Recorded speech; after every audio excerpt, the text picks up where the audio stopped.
Inilah kisah murid Nabi Musa yang diazab menjadi kelinci. Pada suatu waktu ada seorang pemuda murid Nabi yang paling cerdas. Dia datang ke Nabi Musa belajar segala ilmu. Suatu hari, si murid meminta izin untuk pulang ke kampung halamannya. Setibanya di kampung halaman, dia tidak langsung mencari keluarganya. Dia malah mulai mengumpulkan orang-orang, menyampaikan segala yang telah dipelajari dari Nabi Musa. Setiap kali selesai berceramah, dia mendapatkan imbalan yang tak sedikit, dan seiring berjalannya waktu, harta mulai mengalir deras ke tangannya. Hari-hari berlalu, namun si murid tak kunjung kembali. Saat Nabi Musa sedang duduk di suatu tempat yang teduh, seorang pria berjalan melewati Nabi Musa, menggandeng seekor kelinci yang diikat pada lehernya. Nabi Musa pun menghampiri pria itu dan bertanya tentangnya. Pria itu menjelaskan bahwa dia datang dari tempat yang sama dengan muridnya Nabi Musa itu. Dan kelinci yang diikat lehernya itu ternyata adalah murid Nabi Musa yang izin pulang kampung. Lalu Nabi Musa mengangkat tangannya dan berdoa kepada Allah dengan sepenuh hati. Tiba-tiba langit menggelap. Suara Allah terdengar begitu jelas di hati Nabi Musa. "Wahai Musa, aku melakukan hal ini padanya karena dia menggunakan agama untuk mencari dunia. Dia mengubah ajaranku menjadi jalan untuk meraih kemuliaan duniawi. Aku membenci orang-orang yang menjadikan agama sebagai alat untuk meraih keuntungan dunia.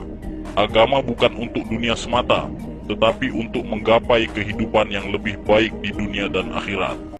Inilah kisah murid Nabi Musa yang diazab menjadi kelinci.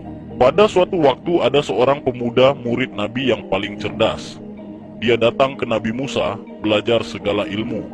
Suatu hari, si murid meminta izin untuk pulang ke kampung halamannya. Setibanya di kampung halaman, dia tidak langsung mencari keluarganya.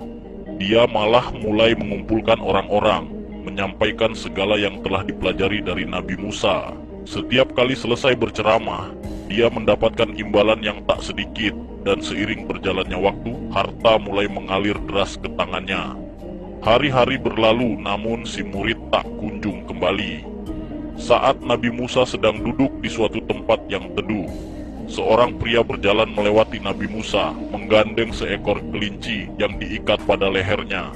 Nabi Musa pun menghampiri pria itu dan bertanya tentangnya. Pria itu menjelaskan bahwa dia datang dari tempat yang sama dengan muridnya Nabi Musa itu. Dan kelinci yang diikat lehernya itu ternyata adalah murid Nabi Musa yang izin pulang kampung. Lalu Nabi Musa mengangkat tangannya dan berdoa kepada Allah dengan sepenuh hati. Tiba-tiba langit menggelap. Suara Allah terdengar begitu jelas di hati Nabi Musa. "Wahai Musa, aku melakukan hal ini padanya karena dia menggunakan agama untuk mencari dunia.